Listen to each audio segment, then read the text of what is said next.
Então, esse é o primeiro seminário de PA, né, do ano de 2025. Somos a equipe 5, formada por Almeida Ítalo, Marcos Vinícius de Santana e Vitor Caetano, que sou eu.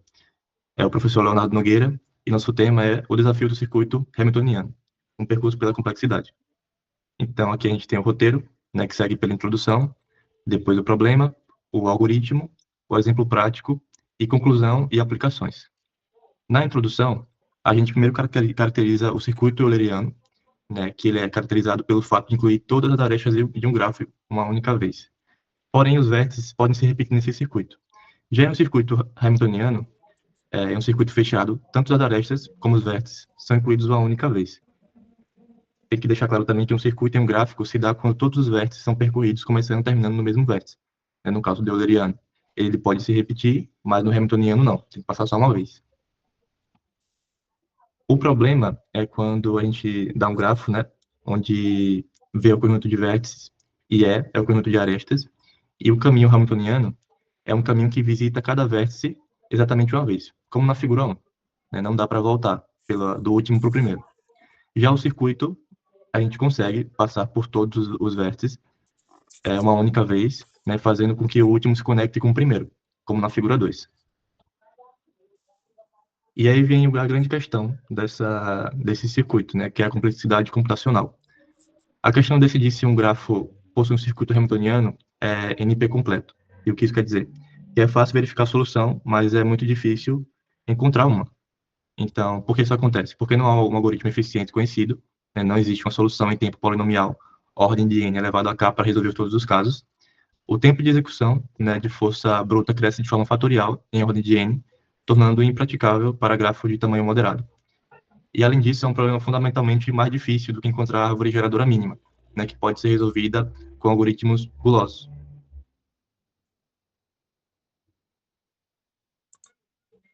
Aí você pode cortar, então minha parte acabou. Pronto. Prosseguindo com a apresentação, discutiremos agora as possíveis formas de resolução do problema. A estratégia, né, utilizada para encontrar uma solução exata foi utilizar uma busca em profundidade, né, o chamado DFS inteligente, né, que no caso é o Backtrack, mais o que significa, né, o Backtrack. De forma simples, né, o Backtrack é o processo de retroceder para um estado anterior quando percebemos que uma solução parcial não leva a um resultado completo. Essa técnica é bastante comum em problemas de busca, como quebra-cabeça, jogos de tabuleiros ou até mesmo em problemas de otimização e decisão. No nosso caso, aplicamos o Backtrack para encontrar um circuito hamiltoniano, que no caso, né, é um caminho fechado, como o Vitor explicou anteriormente, em um grafo que visita cada vértice exatamente uma vez e retorna para o ponto de partida. A estratégia, né, inicial, né, do algoritmo, o funcionamento dele, né, é construir, adicionar a uma vértice ao caminho, explorar, avançar recursivamente para um vizinho que ainda não foi visitado. Se chegar a um beco sem saída, o caminho atual ele não funciona e acontece, né, que ele vai usar o volta atrás, o backtrack, que vai desfazer o último passo, removendo as vértices do caminho e tentando outra alternativa. Aí, chegando ao sucesso, né? Se o caminho incluir todos os vértices e poder fechar o ciclo, ele chega no sucesso, né? Ele fecha o circuito. Prosseguindo, né, a apresentação, nesse vídeo, né, vamos demonstrar o algoritmo do Backtrack em ação. No caso, ele vai buscar um circuito que passe por todas as vértices. Começando, né, pela vértice atual A, avançando para B, que agora o caminho é A e B, continuando para C, o caminho é A, B e C. Tentamos seguir de C para D, mas esse ramo não leva a uma solução completa, né? É o chamado beco sem saída. Agora, né, tentamos o vizinho E com sucesso.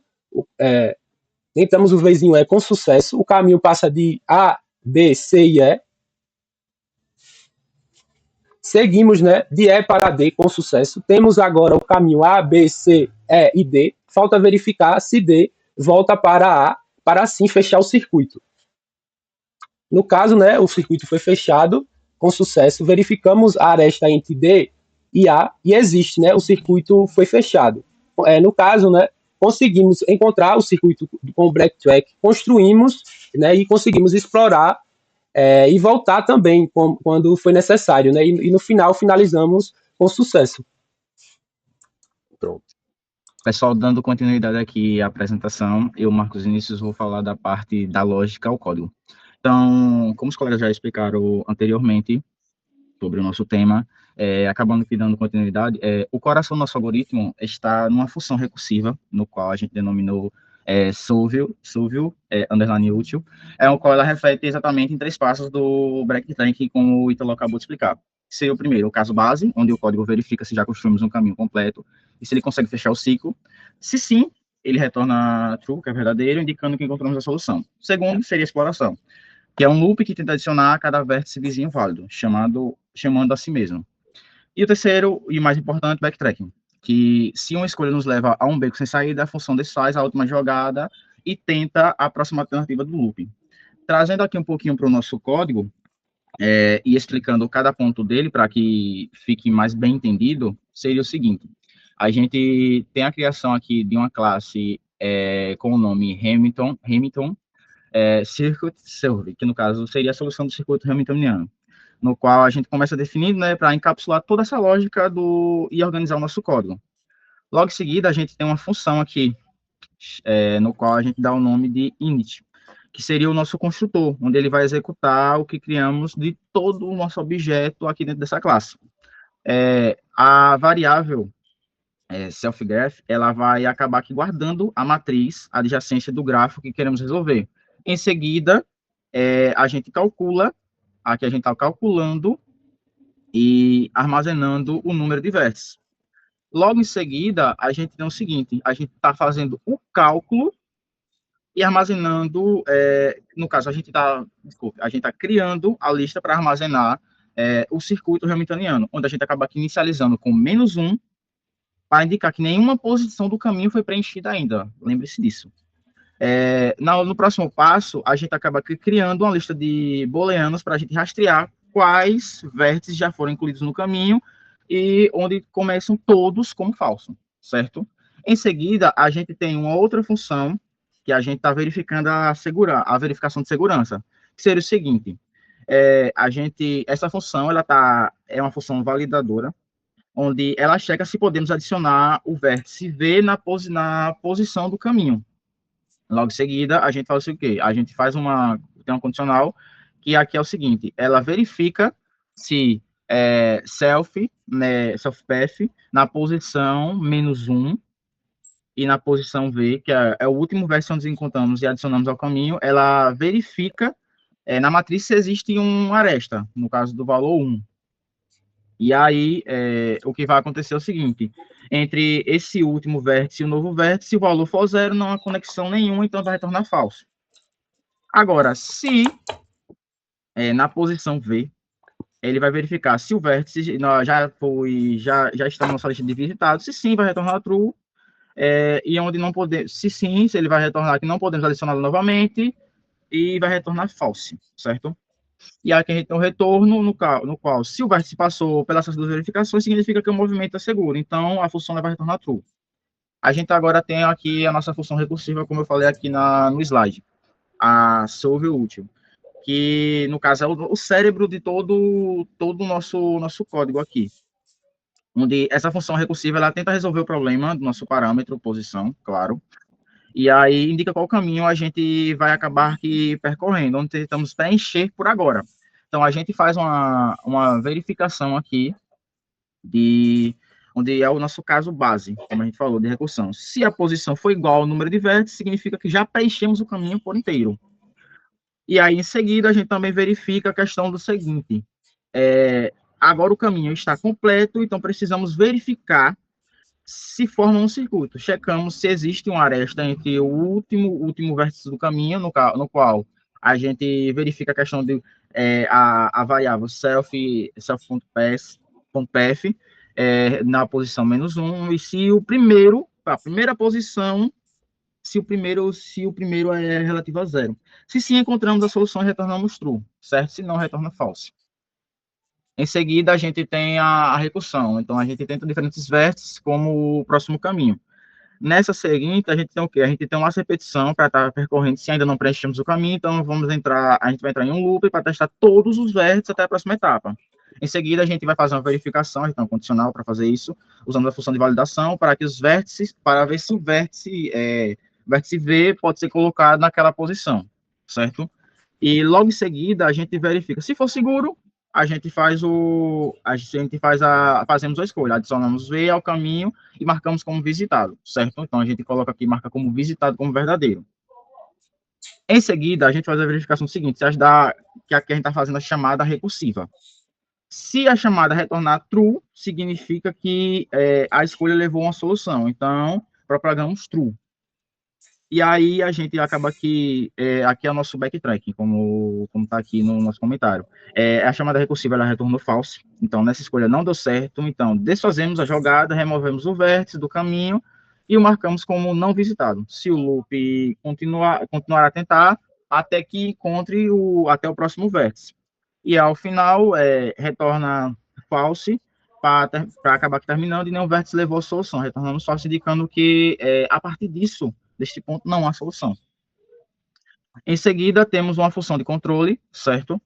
E no qual essa função o usuário chama para iniciar a busca e logo em seguida definimos arbitrariamente o vértice 0 como ponto de partida no nosso caminho, certo? E aí disparamos a função recursiva, começando de 1, já que o 0 já está preenchido, e se a função retornar false, se ela acabar aqui retornando false, significa que nenhuma solução foi encontrada, certo? Logo em seguida, a gente tem uma função aqui para acabar aqui apresentando, né, exibir a solução encontrada, né, claro. Então, a gente vai pegar um caminho encontrado e acabar aqui adicionando, e adiciona o primeiro vértice, ao final, para mostrar que o ciclo acabou sendo fechado, se fecha. As linhas seguintes acaba aqui mostrando o dicionário para traduzir o número de vértices e letras, transformando em uma saída, acaba aqui sendo mais legível, certo? Logo em seguida, aqui a gente tem o nosso bloco principal de execução, claro, que a gente executa esse arquivo diretamente, né, rodando diretamente. A gente tem aqui nosso grafo, né, que definimos a instância do nosso problema. O grafo ele acaba sendo representado por uma matriz de adjacência. E criamos um objeto solver, que assim ele possibilita a gente resolver o nosso grafo, entendeu? Porque a gente passa o nosso grafo para ele e acaba resolvendo. E aqui, por último, a gente chamamos a função principal, que é para iniciar todo o processo de busca pela solução. Aí eu vou aqui, deu o comando, né, Python 3, e aí eu coloco o nome do nosso arquivo e vou rodar ele. Aqui a gente tem a solução, né, ele apresentou que processou o grafo, trouxe a solução encontrada, o circuito hamiltoniano e como seria o caminho, no qual o Ítalo acabou aqui mostrando antes a solução já visualmente, certo? E aí, voltando aqui para o nosso slide, a gente tem como conclusão, para finalizar a nossa apresentação, resumindo o que tiramos de todo esse projeto do nosso seminário. A questão de validação, nosso algoritmo backtrack funcionou encontrando a solução exata e provando que a teoria funciona na prática. O custo, né, a complexidade exponencial do nosso algoritmo, o torna viável para grafos grandes, demonstrando a explosão combinatória. A questão do NP completo, esse projeto do nosso seminário, ele mostra na prática que o problema NP completo é fácil de verificar, mas ao mesmo tempo é difícil de resolver. E a realidade é que, por isso, a indústria usa heurísticas e aproximações para obter soluções rápidas, boas o suficiente em problemas reais. Por fim, aqui são algumas das nossas referências que a gente utilizou para desenvolver a nossa apresentação. E deixo aqui meu muito obrigado. E aqui abaixo, na descrição desse vídeo, vai estar nossas informações completas. O link do nosso repositório no GitHub, onde você pode encontrar a nossa apresentação e também o código bem explicado para que você possa testar aí na sua máquina, possa dar uma olhada e avaliar muito bem. E, novamente, muito obrigado pela atenção e até mais. Tchau, tchau.